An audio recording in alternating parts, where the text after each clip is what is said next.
Water comes in many flavors to the discerning palate. Mondstadt's water is crisp and pure, while water from Liyue has an enduring aftertaste. In Inazuma, the water possesses a depth of flavor unlike any other.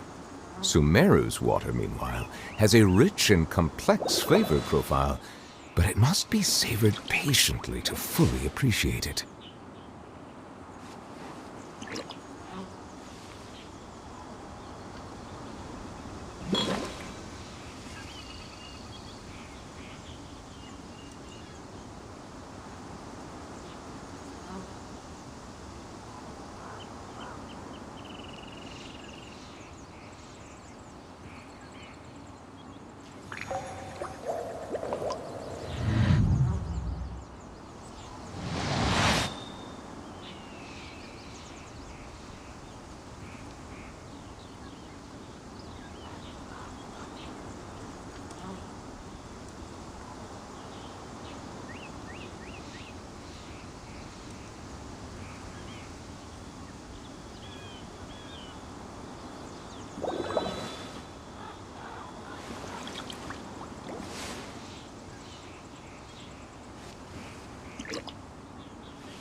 Wait, this is near the chasm, right? Yes. If we enter from here, we'll be able to reach that place from your dream. You have some experience with abyssal domains by now, but still, this is someone else. Don't worry, Paimon's an expert at hiding behind other people for safety. Oh, but, that means you need to stay safe, traveler. All right. Remember your training. Time to put it to use.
Another star goes out!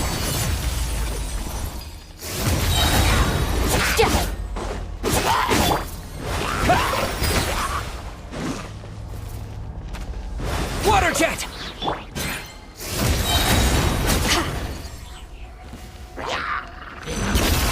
Paradigm shift!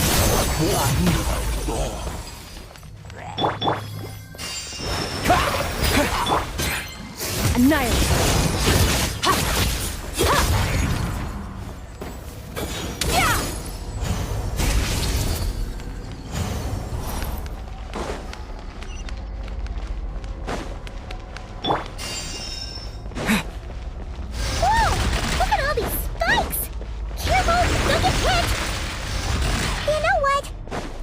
Just gonna float behind you. Come on, you got this.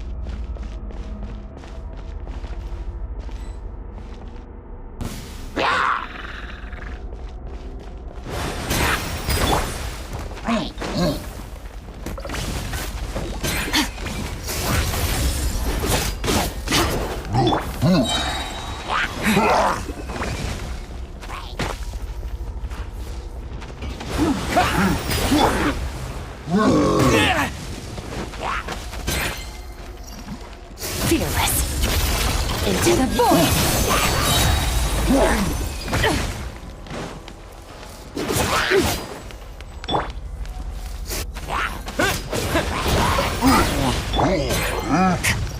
Merciless. Another star goes out! Hey, what are you two doing here? Who's that? Don't interrupt our research! Are you drawn here by this mysterious pellet? Dusty, like an abandoned house. Let's press on.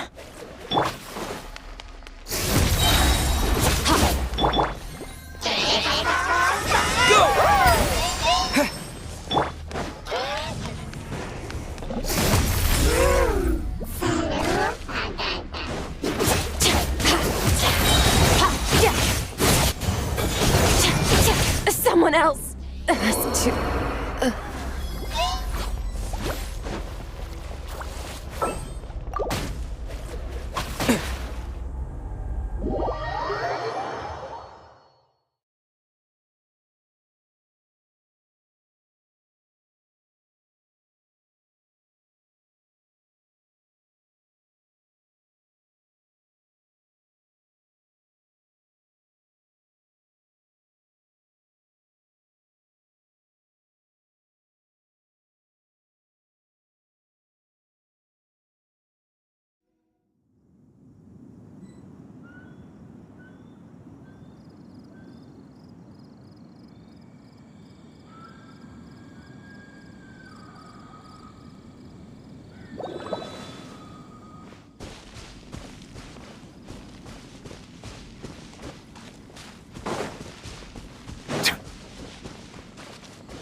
Into the void! Merciless.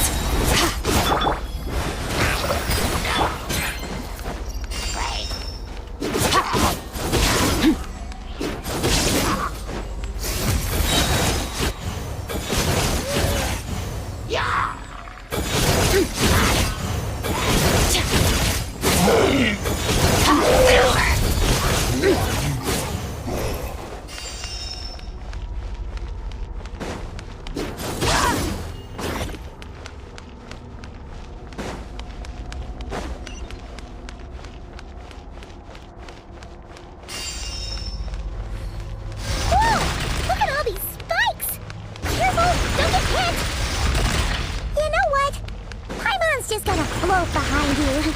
Come on, you got this. Start!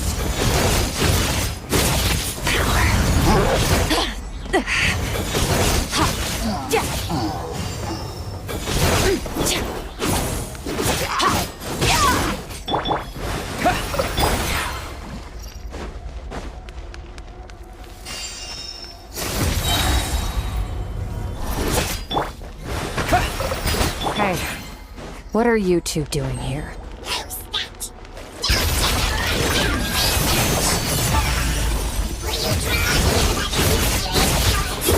Dusty, like an abandoned house. Let's press on.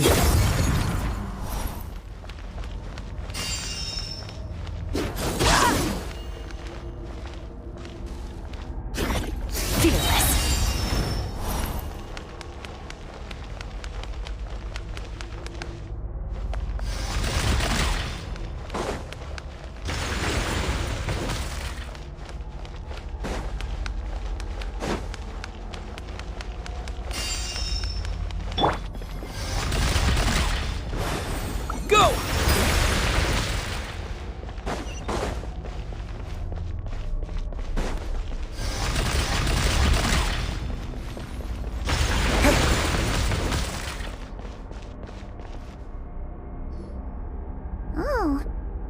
this is a dead end. Did we make it to his hiding place? Ugh, this fog is making it impossible to see anything! This should be the place where you were attacked, Traveler. The missing part of your soul should be nearby.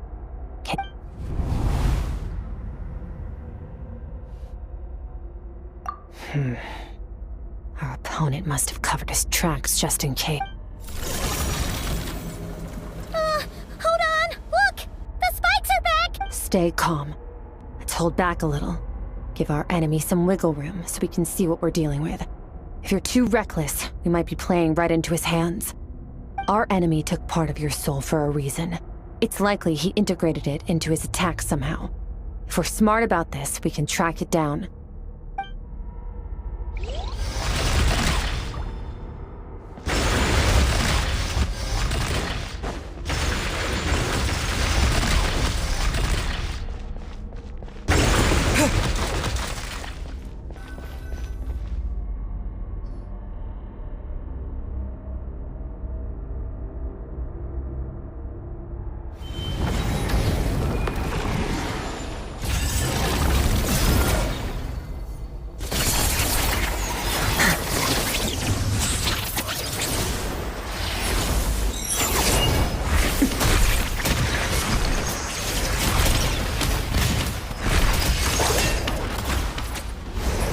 From the start, the attacks have been focused on me. Trying to break through my defenses? I see.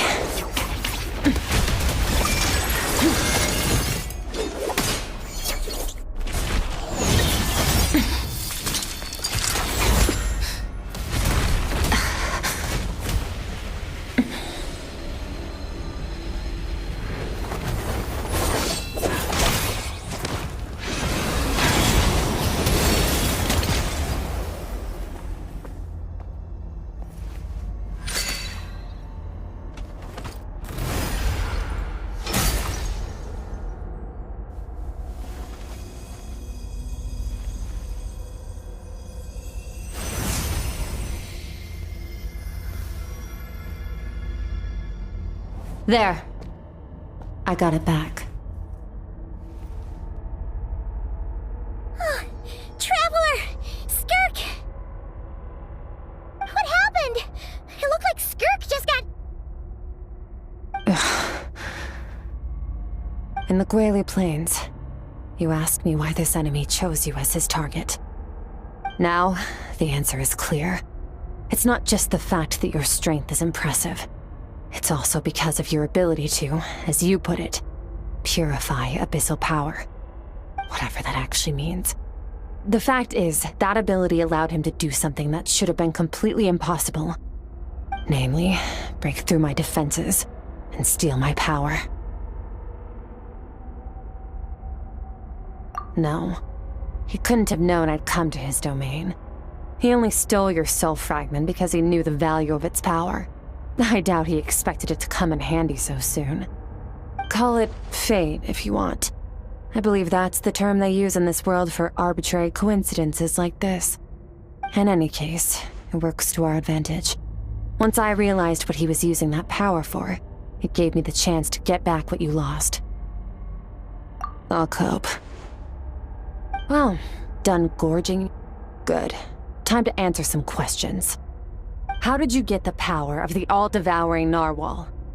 The all-devouring narwhal? Oh, of course! Paimon knew that spike thing looked familiar. It looks just like that narwhal's horn! I highly doubt you acquired that power through your own strength. Tell me I'm wrong. You're desperate enough to scour the land for god remains and whatever vestiges of power you can find. That alone proves you wouldn't be able to defeat a creature like... Which leaves one possibility. You know my master, the Foul, Surtology. The Foul? Who dares call him Foul? Surtology.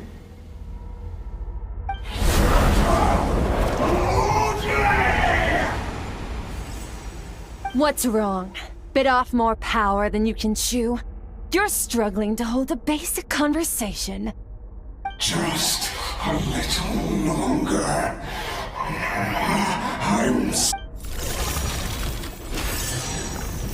Look! It's back! Those obsessed with power will let it devour them before abandoning their pursuit. Keep calm and use reason to decide the best course of action.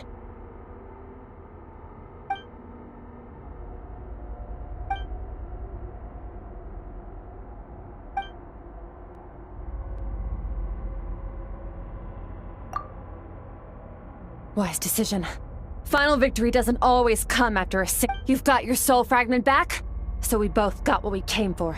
Let the enemy get us out of here, Traveler. You'll need to lead the way this time.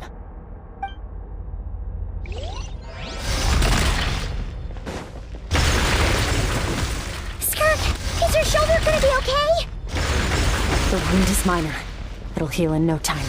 You should focus on getting out of here alive instead. Uh-oh! Falling spikes! Run!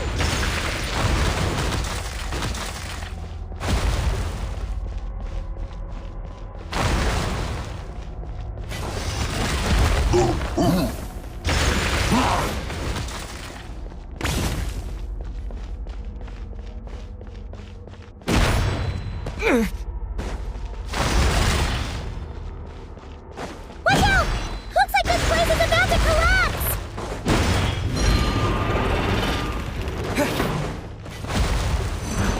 So, this guy's power has something to do with the all-devouring narwhal. Did you know that all along, Skirk? I had my suspicions. That's why I decided to investigate in the first place. But suspicions only get you so far. I needed to verify it for myself.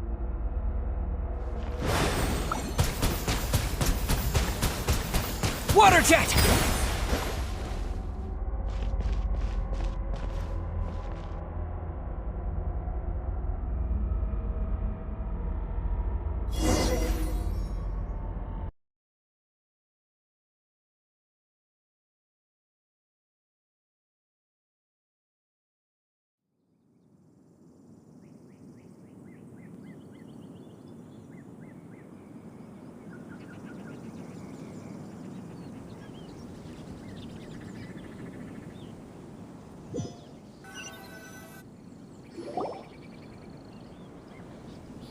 Phew.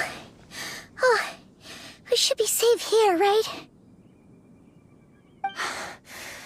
I no longer sense his presence. Can't have followed us out of that abyssal domain. Weaklings like him will find that my power is not so easily controlled. He won't be leaving that place until he's managed to digest it. You seem surprised. I suppose that's fair. You've seen but a fraction of what that whale is capable of. That gaping maw could swallow a planet whole. It's called the all-devouring narwhal for a reason. Devouring is what it does best. It can extract power. Yeah. When we had our run-in with that thing, Neverlet mentioned that it has an instinct to devour. Your dragon friend recognized the nature of its abilities and used the power of Hydro to protect you. That's a different story when it has no more power to feed off of. That's when its true voracious nature kicks in. It could devour everything on the planet in that state, which is why I cast it into that void space.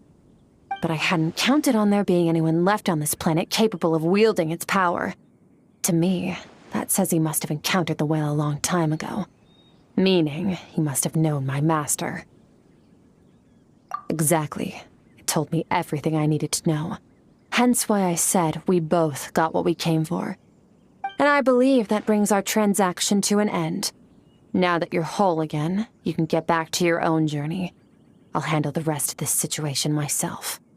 No way! We can't leave now!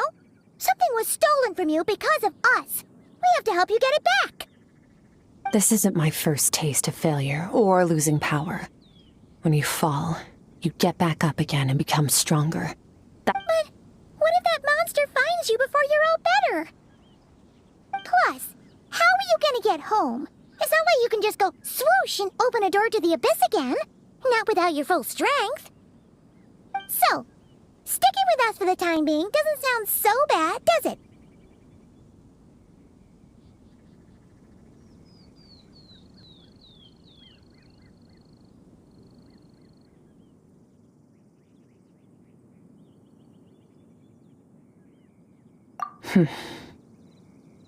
Fair enough. Then take this. What is it? A bag of Mora. Nothing in this world is free. I know that much. I'll leave the planning to you. Hurry up and decide where to go. We shouldn't linger. We should take Skirk somewhere she can rest. But where? Paimon gets the feeling Skirk wouldn't like being around a lot of people. Oh wait! Baiju said we could rest in the back room of the pharmacy.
This bag from Skirk has a ton of Mora in it.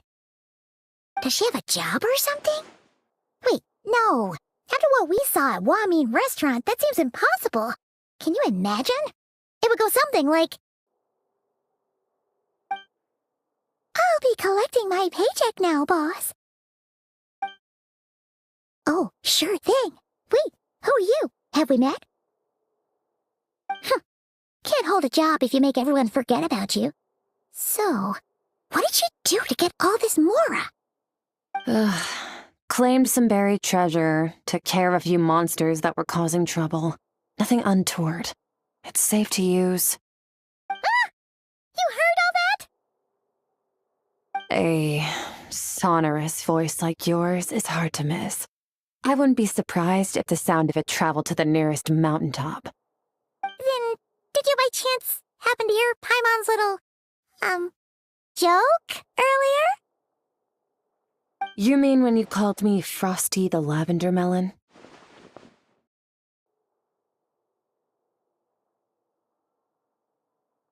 No, sorry.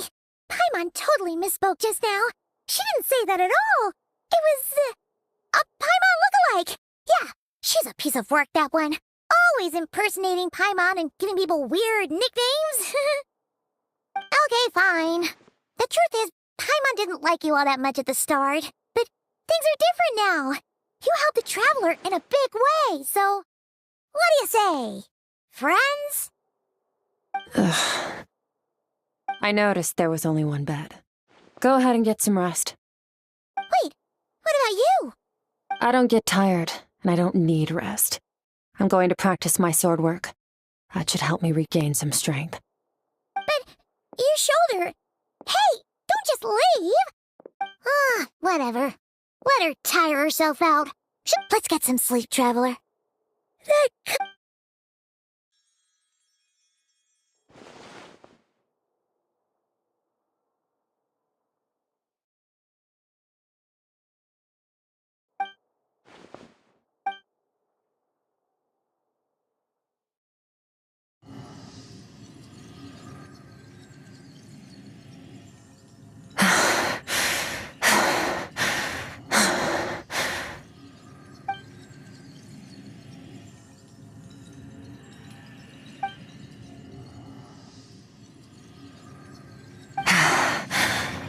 Quiet.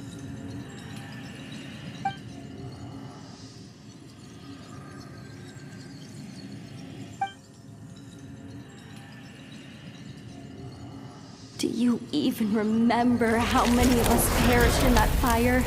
How many bodies were left to rot on the scorched earth? Yet you alone live on.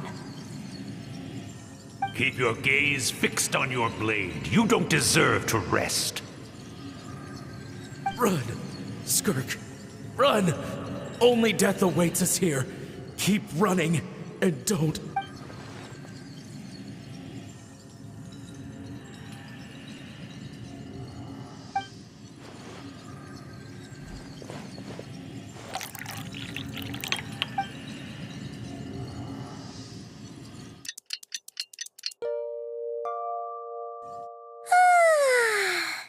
Getting an early night's sleep is the best.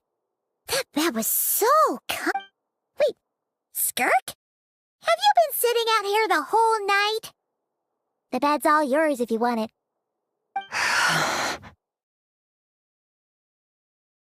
About 60%. Maybe 70. Whew!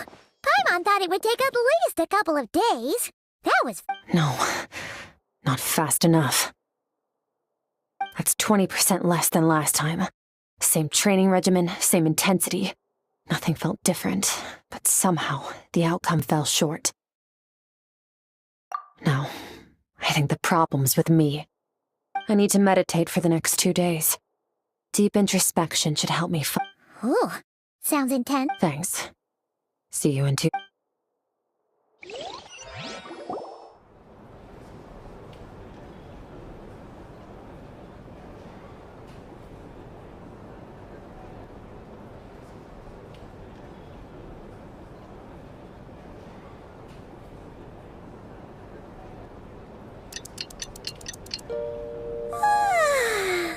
Morning! Skirk is still meditating, huh? It's been 2 days already. Shouldn't she be awake by now?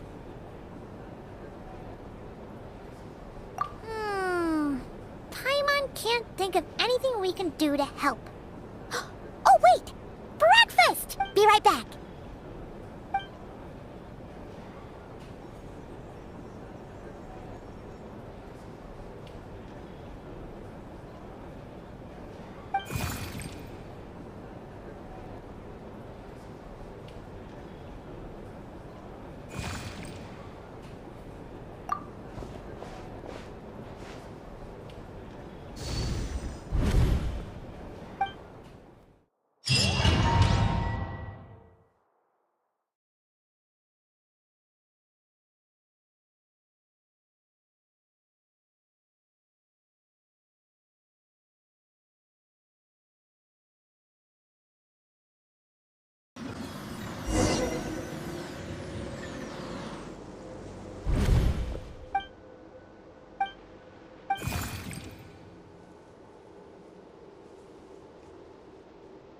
That's right.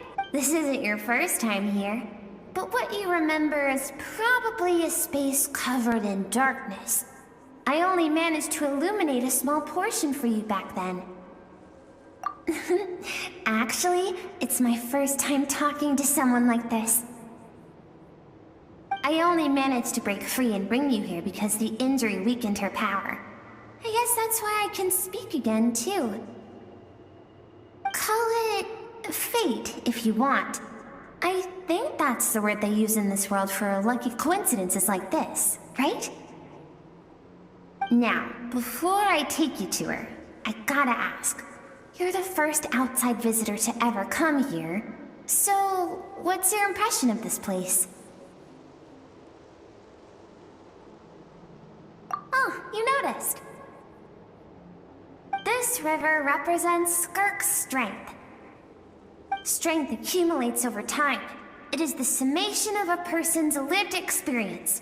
So this river is where all the fragments of Skirk's life should converge into a single stream of memories and emotions, flowing forward as one.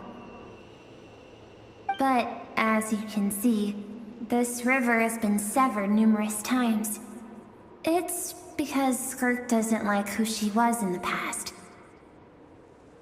And all she sees reflected in the river is a disgraceful shadow of who she was.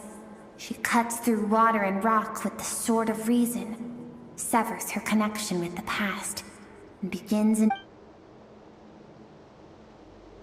You must learn to shut out all the pointless emotion. Crush! This isn't my first taste of failure. Oh.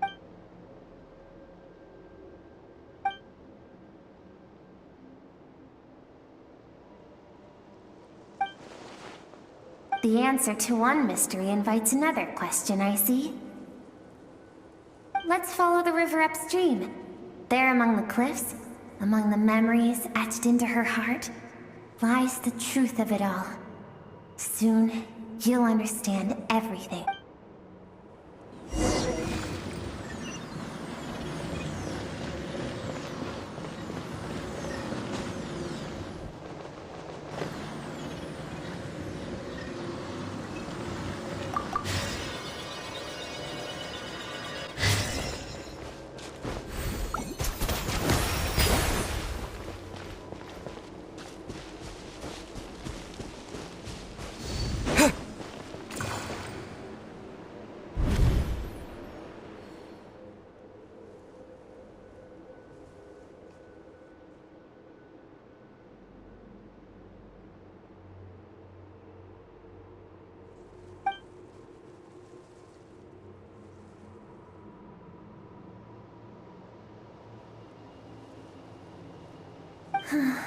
I've always thought that, even when falling leaves don't come from the same tree, they can still form bonds of kinship when they meet.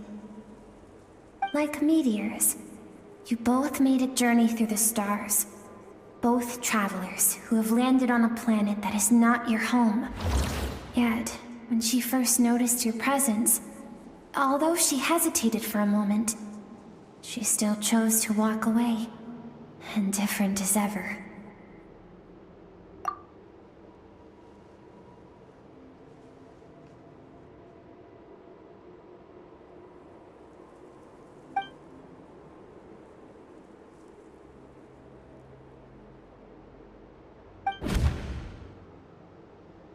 Seems like you've answered your own question. Skirk sees herself as a trespasser in this world. She's made a conscious choice to avoid altering its path. But let's keep going. It's still a long way to the source of the river.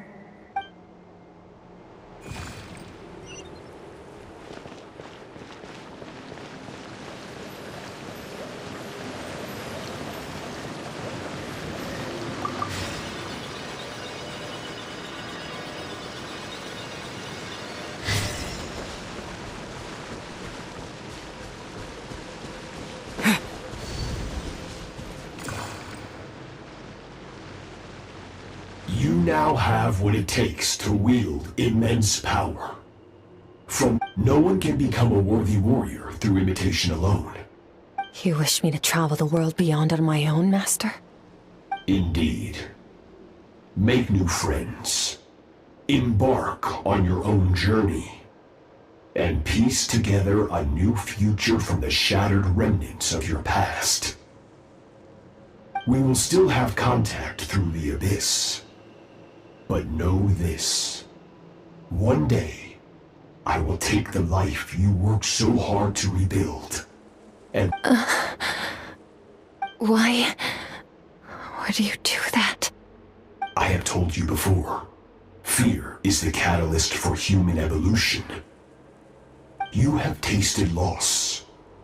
You have known fear. So deep, it can be felt in the bones.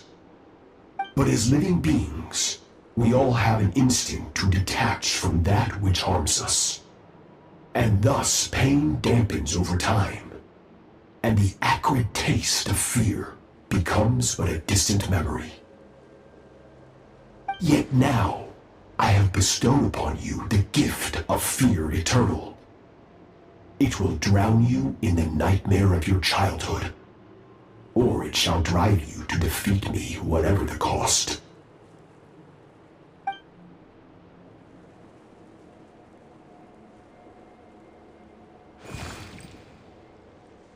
That is what Skirk's master, the foul, Surya looked like at one point in time. Of course, as a higher being, physical form is a triviality to him. He could appear as a beast, a human, or even a monster that defies description. The form you see him in here, clad in abyssal armor, is the one he usually wears when traveling through the stars.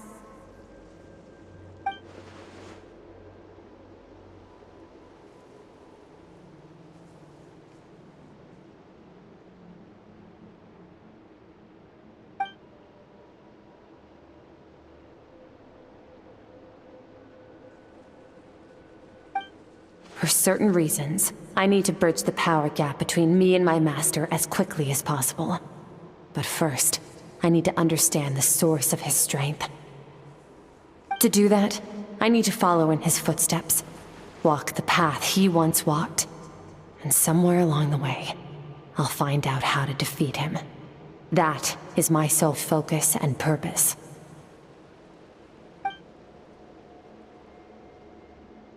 I'll let you in on a little secret. The real Surology is terrifying. The scope of his power is impossible to understand until you experience it firsthand. It is absolute. Shall we keep going? Let's...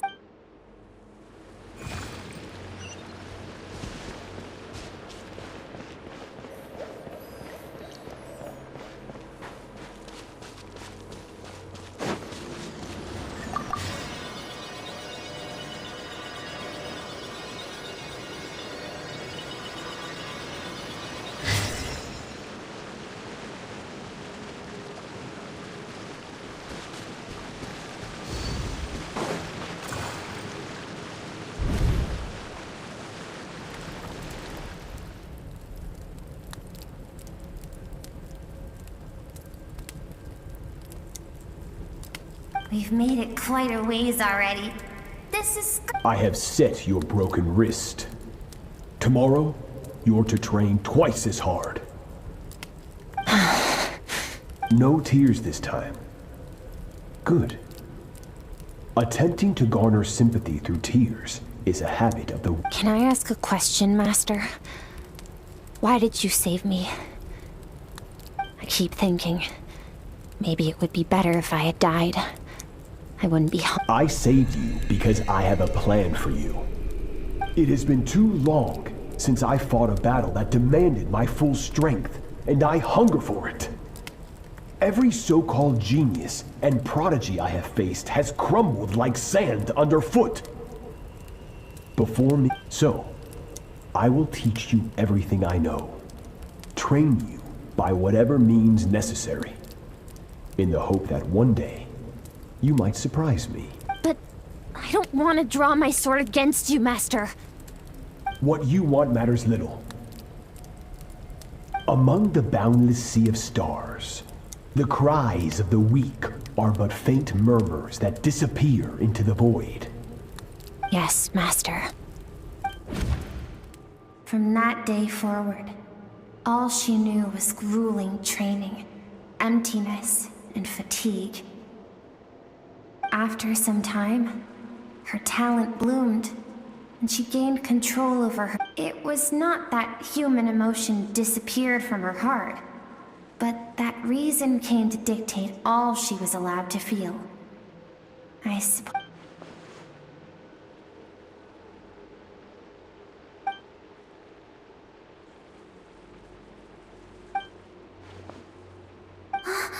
We're nearly there. I almost don't want to reach the end. Well, shall we? This is the final stretch.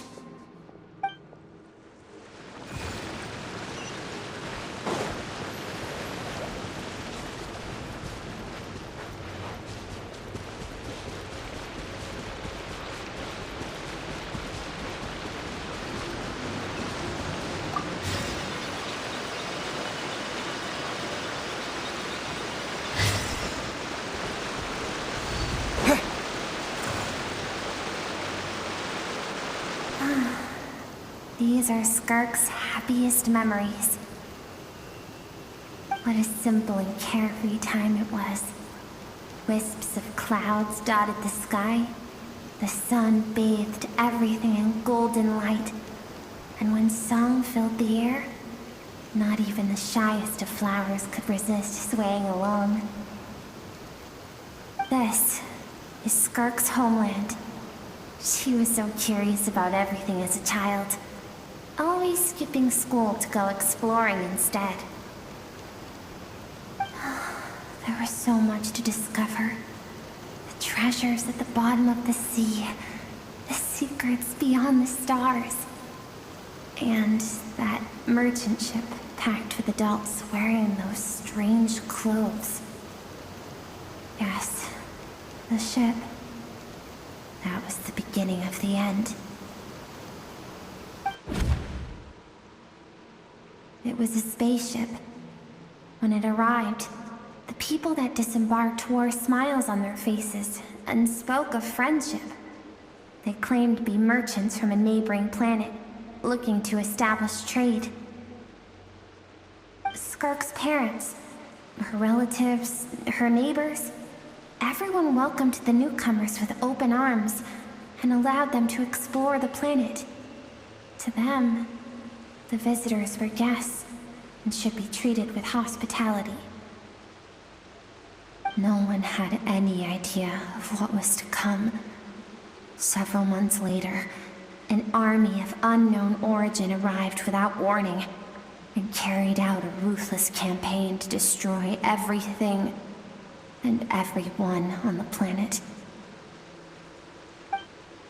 Skirk had skipped school that day, like so many times before, so she was not caught in the immediate wave of destruction. But when she came home that day, only fire and ruin awaited her. Countless people cried out to her for help. People she knew and loved. Friends and relatives. The little girl who lived next door. The shop owner with the bad leg. The bad-tempered teacher she had made fun of just that morning. Their lives were discarded like worthless trash as the fire consumed one life after another. Skirk was helpless. All she could do was run. And so she did. She kept running until an unexpected figure crossed her path. If Sertology hadn't been there in that moment, the fire would have claimed her life too. And there she would have remained, left to rot in the scorched earth, with no answer as to why any of this was happening.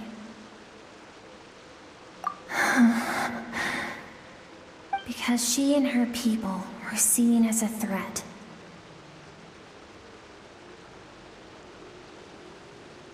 As the initial merchant ship explored the planet, they discovered that it hadn't always had the condition to support life. Yet there was evidence of human activity, even during the periods of extreme heat or cold in the past. Further research revealed that, over time, the people of this planet had evolved the ability to adapt to any type of environment or energy source. For that reason, the outsiders viewed them as a potential threat, and decided to eliminate them before the threat could rear its head.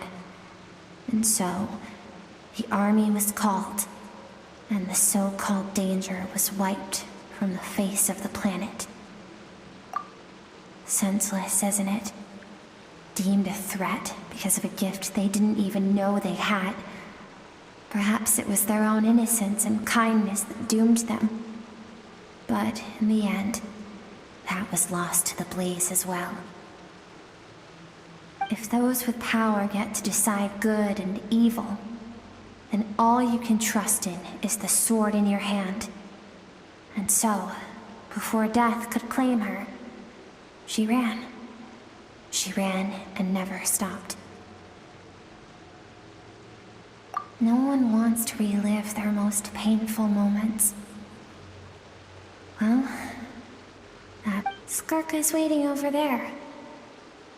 Let's go to her. It's time to fulfill my purpose. And my great...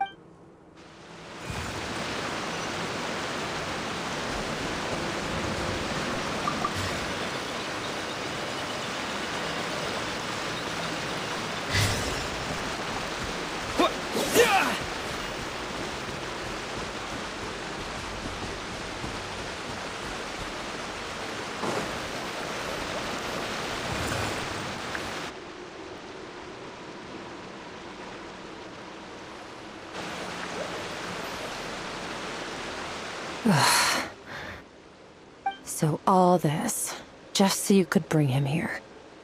I have things to say to you. Well, to me. I want someone to witness our reconciliation, even if it takes an argument to get there. And he is the best choice in this moment. Her suppressed emotional self.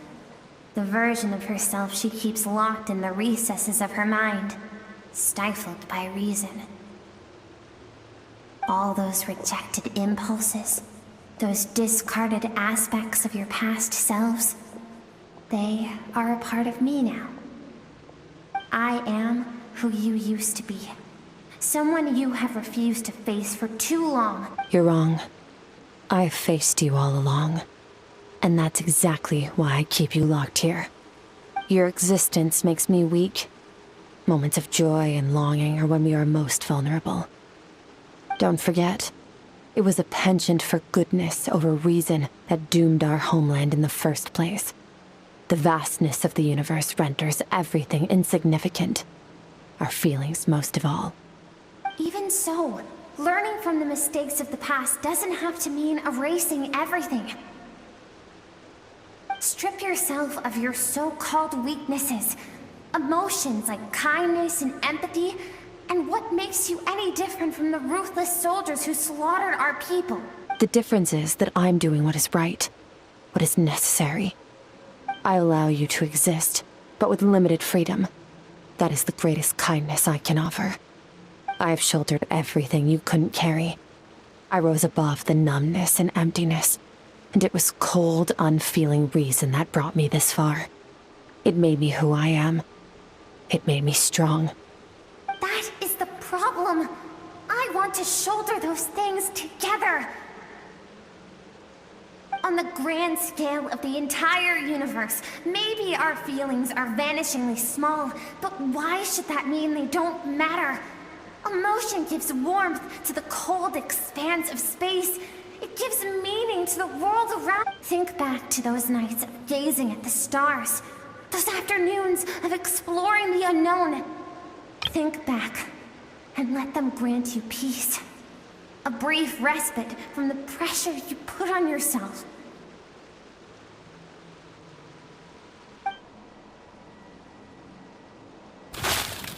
That isn't what we need.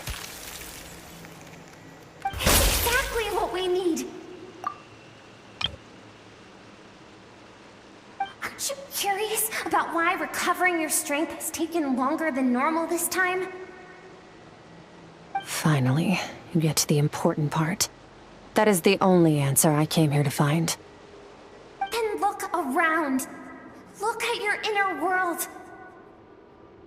You cast aside your dreams and curiosity, and in doing so, you lost your original motivation. You severed all connection to who you used to be, so you can no longer draw strength from your past. Now, the only things driving you forward are fear and survivor's guilt. But these cannot take you far enough. And so, this river, the source of your strength, grows more polluted by the day. And do you think that means I should seek help from a weak little thing like you?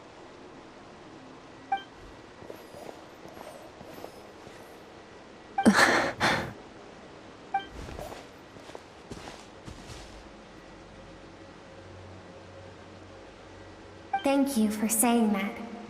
I knew bringing you here would be the right choice. To be honest, I'm not here to argue with you. This isn't about who's right or wrong.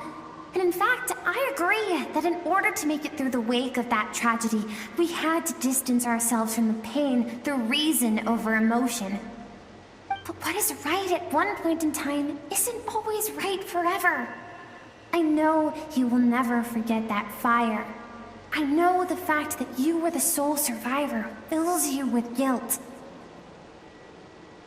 And I know that among the voices that haunt you, mine is there too.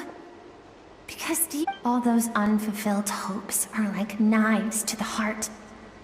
And I don't want you to hurt anymore. I keep thinking, maybe it would be better if I had died. I wouldn't be haunted by that fire all the time. I wouldn't have to go on like this.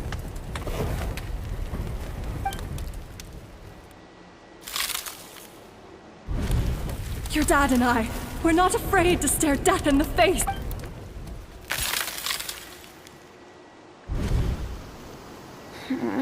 I'm sick of being a kid. There's so many amazing things out there, and I'm ready to see them all.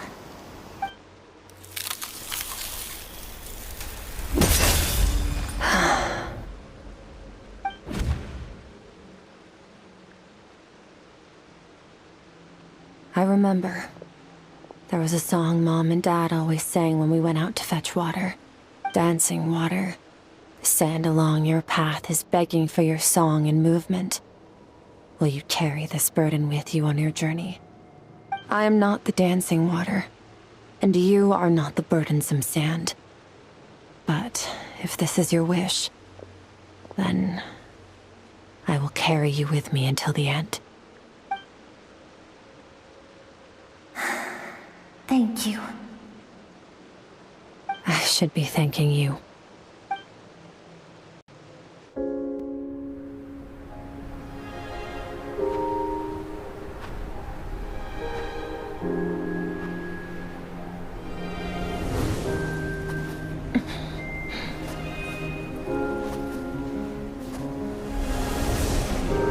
Run, Skirk, run!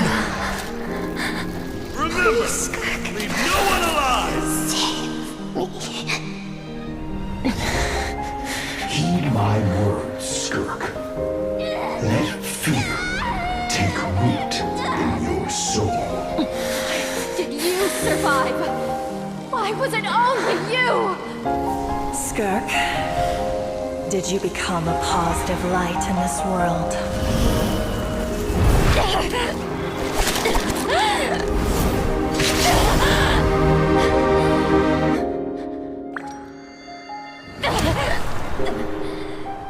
Hey, this doesn't have to be the end.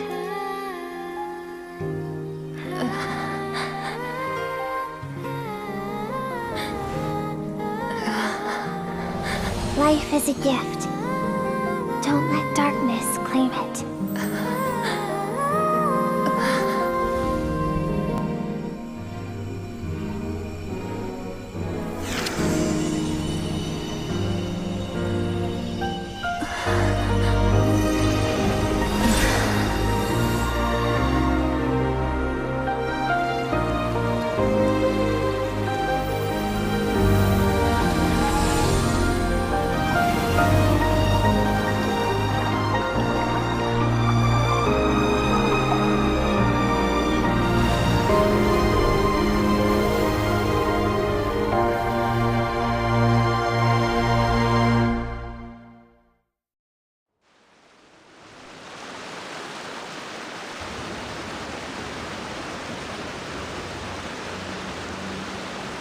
So, you saw my memories then. I once asked my master if survival of the strongest was the law of the universe. He said no. But in a world without order, those with no moral boundaries tend to be the ones who survive. That's why, after hearing his answer, an idea came to mind. An idea that, one day, I would create a new world order. One in which there would never be another tragedy like that fire.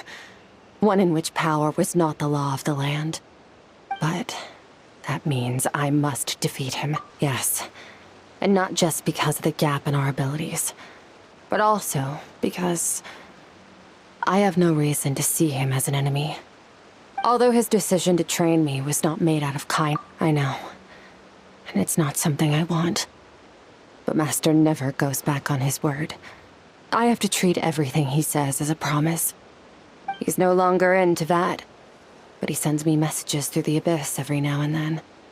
Most of them are simple greetings, or an answer to one of my questions. Every time I hear from him, my heart skips a beat. And I wonder if this is the moment where he'll finally appear before me and tear down everything I've built to pieces. Maybe that means I do live in eternal fear. Just like he said. Yes, I respect him, but I'm also afraid of him.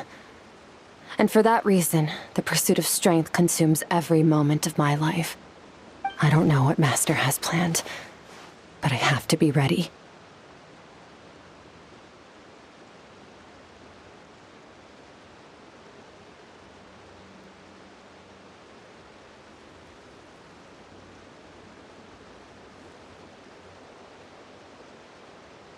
Help me? Why? This isn't your fight.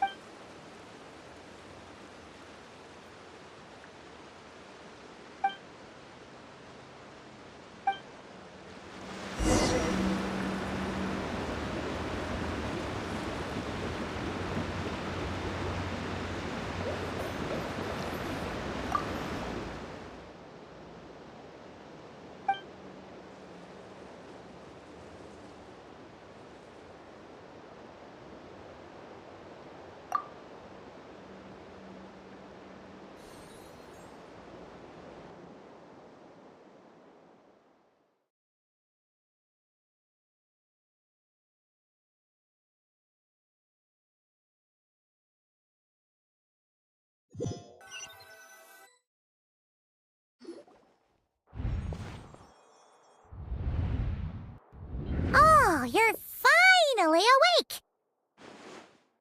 Honestly, Paimon was gone for like 2 seconds and then she comes back and finds you both unconscious? Oh, you scared Paimon half to death! You're both okay, right?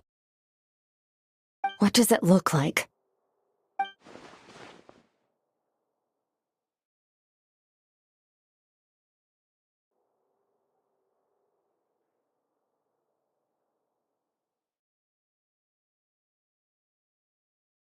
Only water from the source can cleanse the rot and filth that flows from the past into the future. I taught you to incorporate the experiences from your journey into how you fight. I suppose what happened today will become an inseparable part of who I am. Okay, so Paimon feels like she's missing some important context. But whatever. Paimon brought back tons of delicious snacks! Let's dig in!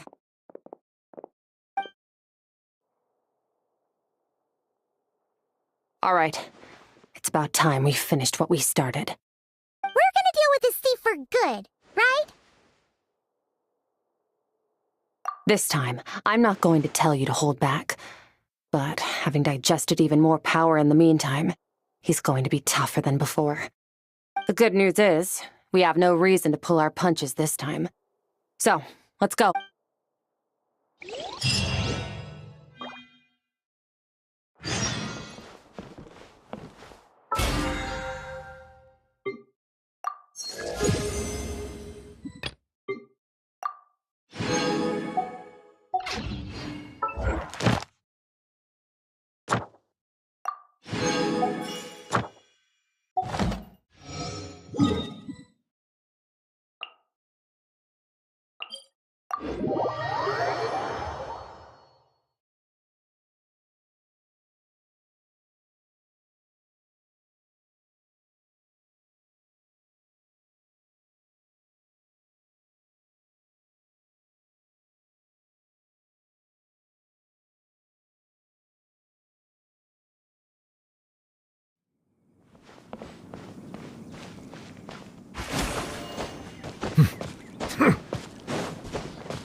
form the all-devouring narwhal changed into? How come he knows that, too? Really? So, you're telling Paimon that giant whale and this guy can both turn into the fowl? How did— It's a subconscious instinct. Any intelligent being who longs for his level of strength is bound to mimic his appearance. It's a natural response after encountering someone as powerful as To them, he represents ultimate power. We know the person before us has encountered Master, and we know he stole a portion of my power. So it's not surprising that he would assume this form. Okay. Oh, the closer Paimon looks, the more intimidating it gets. Nervalette isn't here this time, so it's up to us. He won't have the—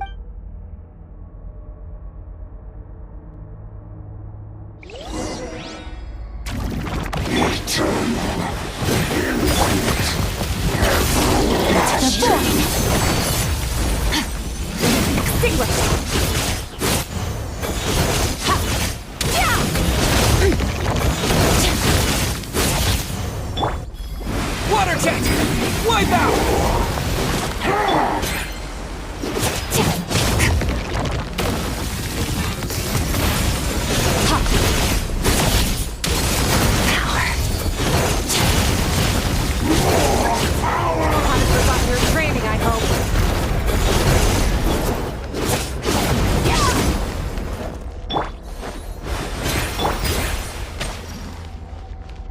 Merciless. Another star goes out! Go!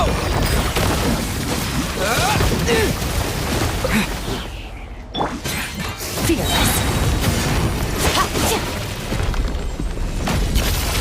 Paradigm shift! The star shall Go! be his crown.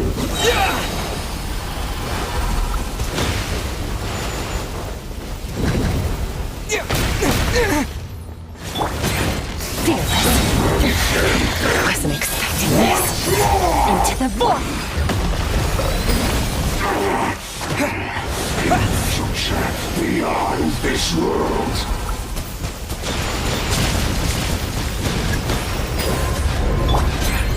Surge!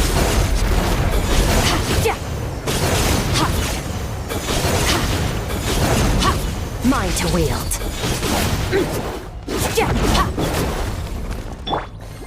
Go! Yeah! Annihilate.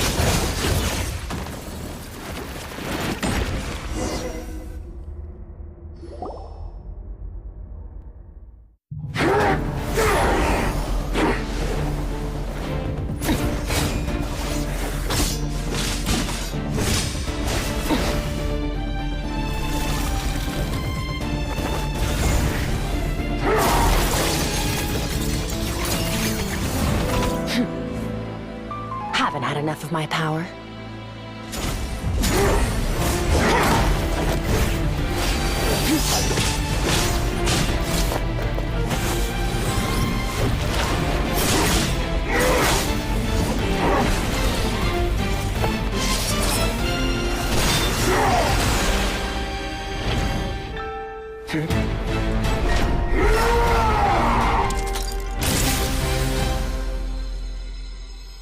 Well then, let's see how much more of this power you can handle.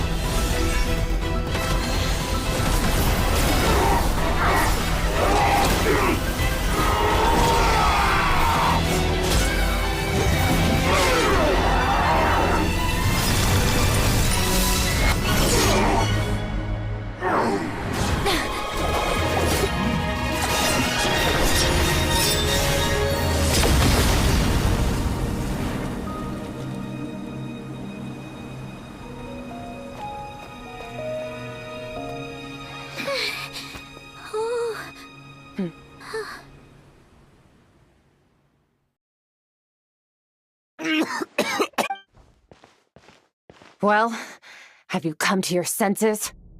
You saw that my body was at its limit. So, you deliberately channeled your power into me, knowing that it would destroy my shell from within. Such power. such keen battle instincts. So you must be... Skirk, Sertologi's disciple. How long has it been? How long has he been away from Tevat? Hundreds of years. Hundreds? Sorry, it's a lot to take in. I should introduce myself. I am Skofnungar, a friend of your master, and one of his... This is the first time I've heard your name, Skirk. But hundreds of years ago, I knew you existed, and I knew you would come here. Hundreds of years ago? Sounds like you and Master have quite the history. Care to tell us about it? Of course. Might as well take advantage of a clear head while I can. The story starts along. I was born into a noble family in Conria. As the eldest son, I trained the sword harder than anyone else, defeated all of my peers. But it was all in vain. When other people looked at me, all I saw in their eyes was pity or a strange glee in my misfortune. Even my parents were just waiting for me to die. Over time, my heart hardened, and I became aimless. That was the point where I met your master, Sertologi. We were similar in age, but different in background. He was born in prison, the son of criminals who had been sentenced to death. He spent his childhood wandering the streets, facing more criticism than the literary works in the Universitas Magistrorum. Yet, he always wore a smile on his face, as if kindness and malice were one and the same, and he could not see the difference. I still remember what he said to me when we first met. You need to fight to survive. Even if it's a losing battle, it should light a fire under you. How can you sit back like this and go down without a fight? That does sound like something he would say. He was the first to acknowledge that I was worth something, and he inspired me to keep going. When we sparred together, it was the first time I'd actually felt the thrill of combat. When I was 10, he stole forbidden research materials and managed to cure my illness. It was like there was nothing in this world he couldn't accomplish. When it came to the human form, he was always intent on pushing the boundaries of possibility. But after his grand endeavor was successful... This planet no longer holds anything of interest. Your death was once what we worked so hard to prevent. But the immortality... I'll pass. Immortality doesn't sound so bad to me.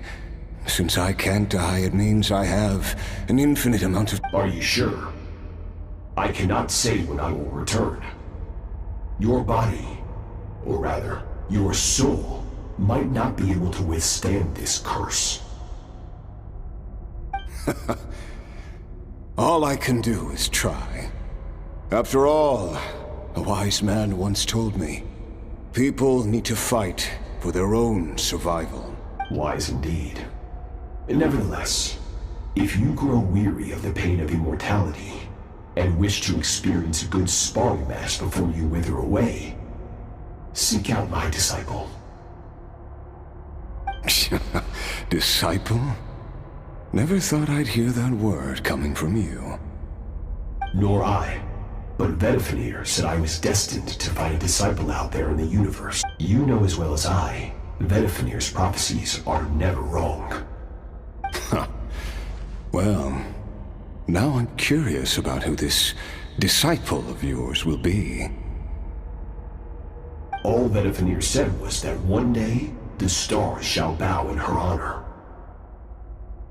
Sounds pretty impressive. Of course. Only the most outstanding people would have the right to become my disciple. Still self-assured as ever, I see. I'll be leading them. Oh, and if you are serious about getting stronger, I left you a little gift in the primordial sea. As I've said before, walk whatever path you want. Freedom means even the wicked get to make their own choices. Waiting for me in the primordial sea was the all-devouring narwhal, already beaten into submission by Sertologi. In its weakened state... Your heart? That sounds like torture! How did you even survive that? Because, of course, I bear the curse of immortality. So, you used the curse to turn yourself into a vessel for power. Even with that whale's ability, devouring power like that is not something the human body can withstand. With your body and soul constantly at the breaking point, it was the curse of immortality that sustained you. But that is not the path to strength. You have to pour your heart into it, work for it, dream of it. Instead, you stole something that didn't belong to you, and it backfired. You're right. I should have known better, but I had already pushed myself to my limits, and he was still miles ahead of me. So I had to take a leap of faith. I miss your master. I miss the days when we were all together, troublemakers without a home. I don't regret the choice I made. But if you'll allow it, I do want to apologize. To both of you. After the beating we just gave you, I think we can call it even. You're an interesting one as well. Sertologi's disciple. That's a lot to live up to. It can't have been an easy experience. I know what he's like. He rules with an iron fist, using despair and fear to force you to catch up to him, all the while standing ever out of reach. We're like mountain climbers in the dark, never knowing how much higher we have to climb, or when we will see the sun again. True. But I made up my mind long ago. No matter how dark it gets, I will not give in to despair. I will overcome it. Besides, after hearing your story, I suspect what Master really wants is not a battle that demands his full strength, but rather a defeat without regrets. Oh? Since you're his friend, you must have some things in common. The first time we came here, when you stabbed me through the fog and stole my power, I felt no emotion coming from that spike. But when you had to devote all your strength fighting me just now, I could feel joy and passion emanating from your blade. It was the joy of a researcher discovering the truth of the world, the joy of an artist uncovering a temple of wonders. Interesting. I'm certain I didn't express those emotions outright, yet you were able to read them from my blade, like a glimpse into my inner world. You're right. That battle brought me an unbridled sense of joy, and my defeat brings me no regret whatsoever. Exactly. I think Master also craves a battle like that. One where his opponent forces him to use all his strength, after which all can come to an end, including, perhaps, his life. For that very reason, good and evil are meaningless to him. He has one purpose, One goal: to complete himself. It's one of the secrets to his strength. Perhaps you're right. Perhaps that is his call. What a battle that would be. Oh, to witness such a...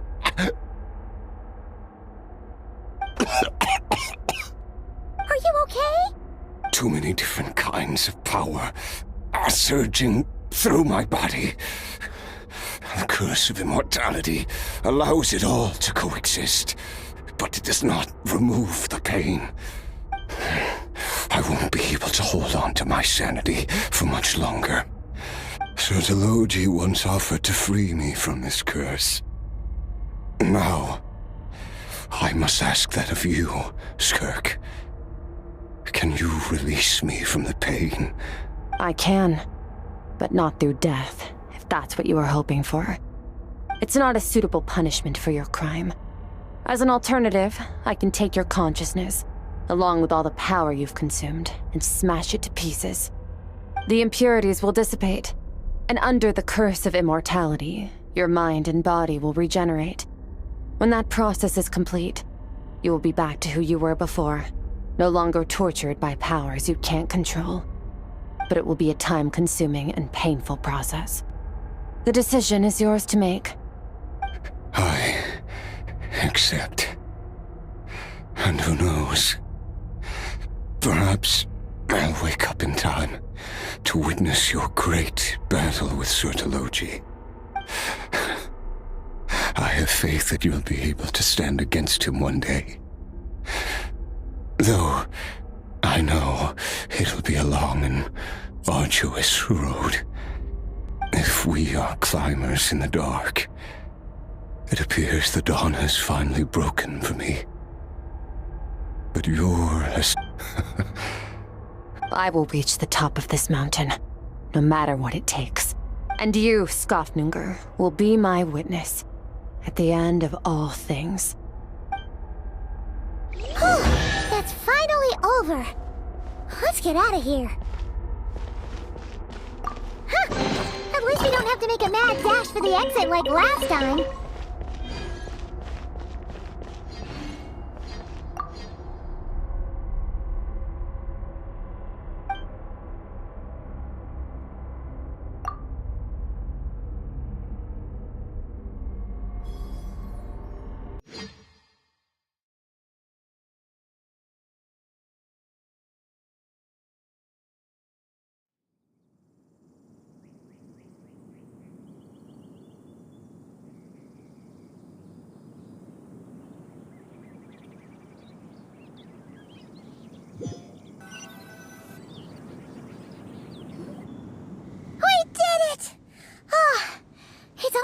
Once again, we've proved there's nothing we can't overcome. We're just that awesome.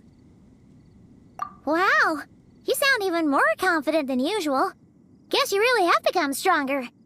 Today sure went by fast. It's night already. Oh wait, that reminds Paimon. The stars you mentioned, the ones that died out, are they back now? Yes. The power Skafnungur stole has been returned. So, the stars have regained their light. Great! Huh, it's crazy that you even noticed their light was gone. There are so many stars in the sky. If a few disappeared, Paimon definitely wouldn't be able to tell. I suppose it's because I have gazed upon this sky for centuries. The false stars, hanging in the meticulously planned sky, glittering with rotten light. It's not real. And yet, it is for that very reason that I can look upon it and enjoy the momentary peace it brings. Even the most beautiful of bubbles has to burst. We will return to the real universe one day, whether of our own volition or not. Time marches ever forward. Even the innocent and naive will taste life's bitterness. Yet through hardship, we grow until we learn to seize the sands of time for ourselves and uncover our true strength. Though we gaze upon a false sky. Ah, This is all going over Paimon's head. Ever since we met, he has filled Paimon's days with happiness. If it's too big a job for one person, then we'll do it. We've met so many amazing friends. I suppose when it comes to you, anything is possible. Well, I should be going. Now that my power is no longer isolated from my emotions, I need more practice to get used to it. I suppose fate will decide. Maybe we'll bump into each other on the street. Or maybe we'll reunite on a different planet entirely. Regardless, reunions and partings are but passing moments. More than anything, I hope that, at the end of this journey, wherever it takes us, we stand in a world reborn. One without war, pain, or forced partings. One where new life can bloom, even where there was once nothing but scorched earth. For this, we must all work to become stronger. If that's what you want to call me, I won't object. Goodbye. Bye!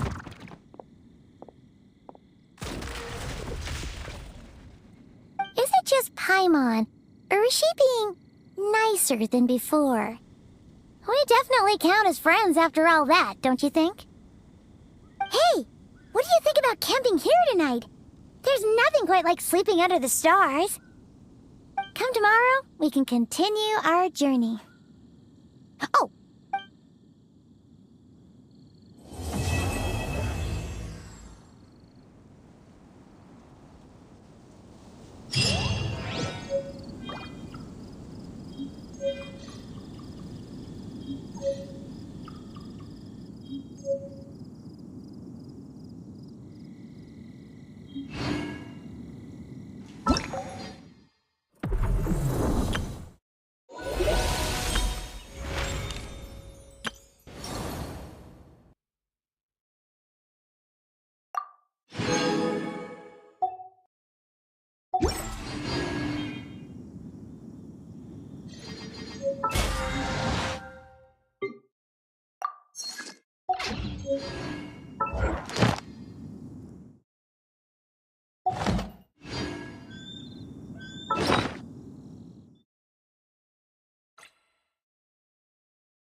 Add Ash. Thank you for complete. Add Ash.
Incinerate!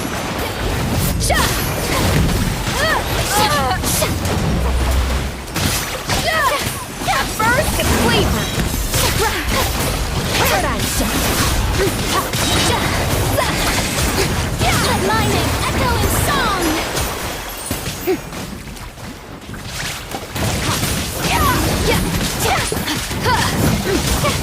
Show no fear! Another star goes out!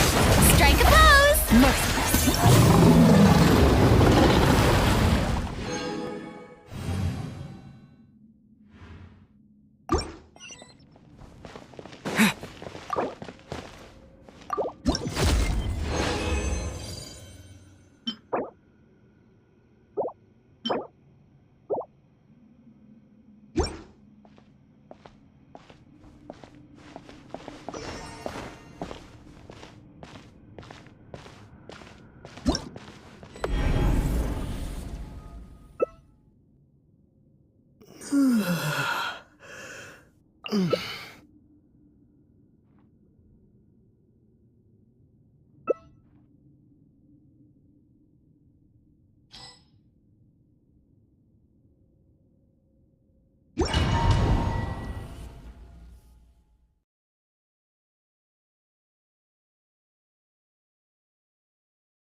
Bow your head.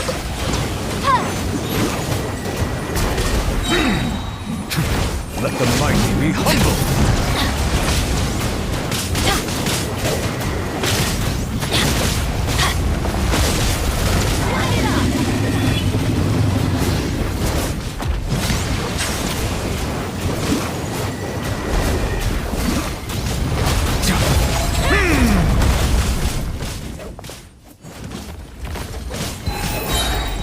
Silence!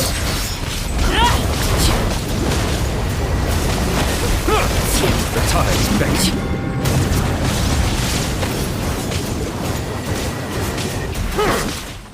Settle down! Let's light it up!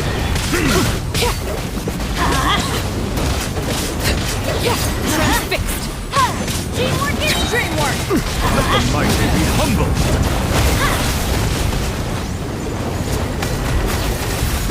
Bow your head.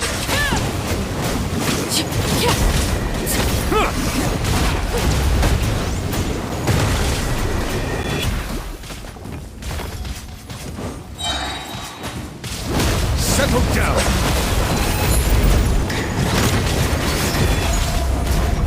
Be sanctified.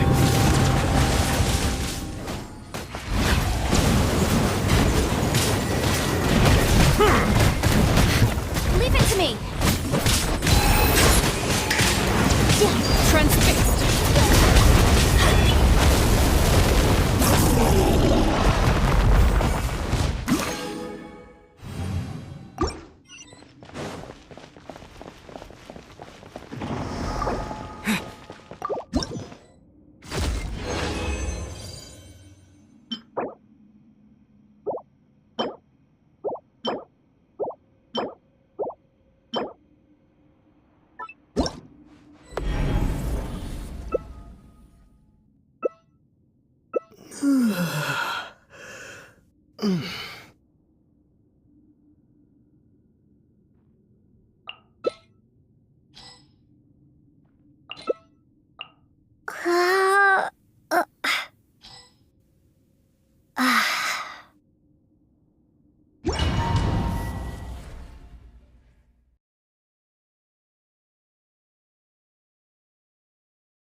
Silence!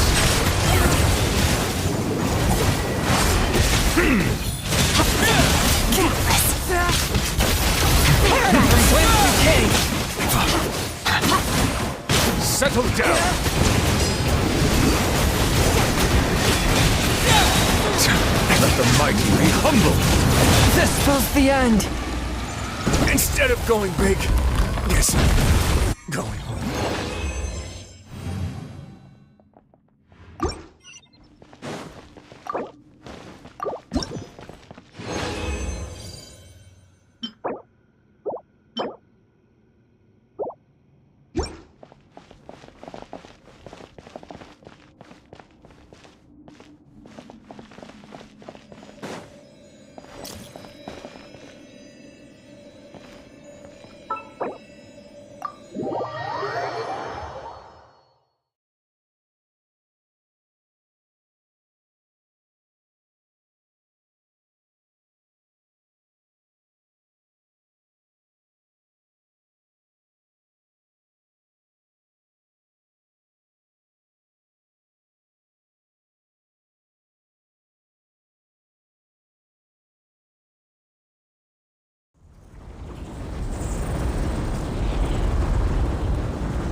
I once Melusines considered are keeping beautiful some pets in creatures. my office, They but are the soon pride gave of up on the hunting. idea.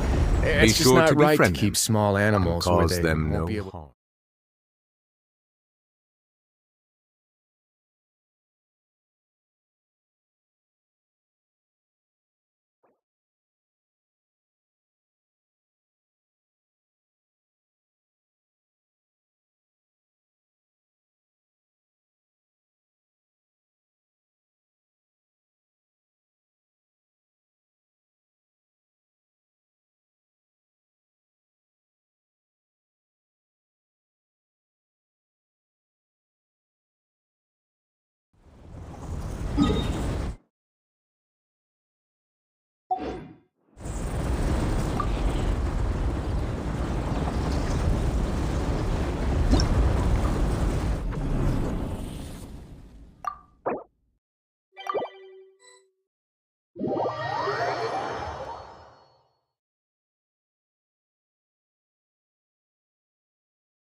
Whirling snow! Committed to memory! Teamwork is dreamwork!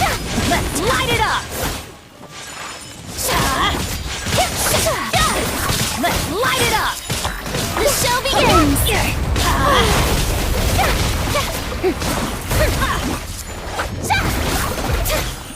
Let's light it up! Let the world collide!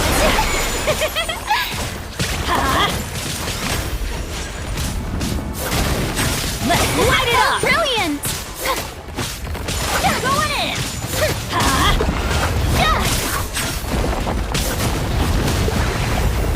Let's light it up! Make yourselves at home!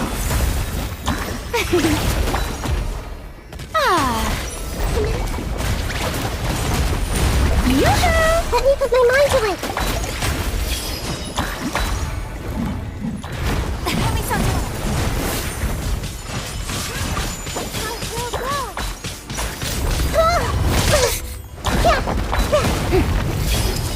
Don't look at me like this!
Bow your head.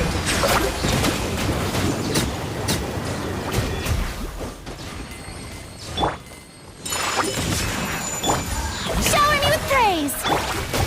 Dodge this! Settle down!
Ancient alchemy truly is fascinating.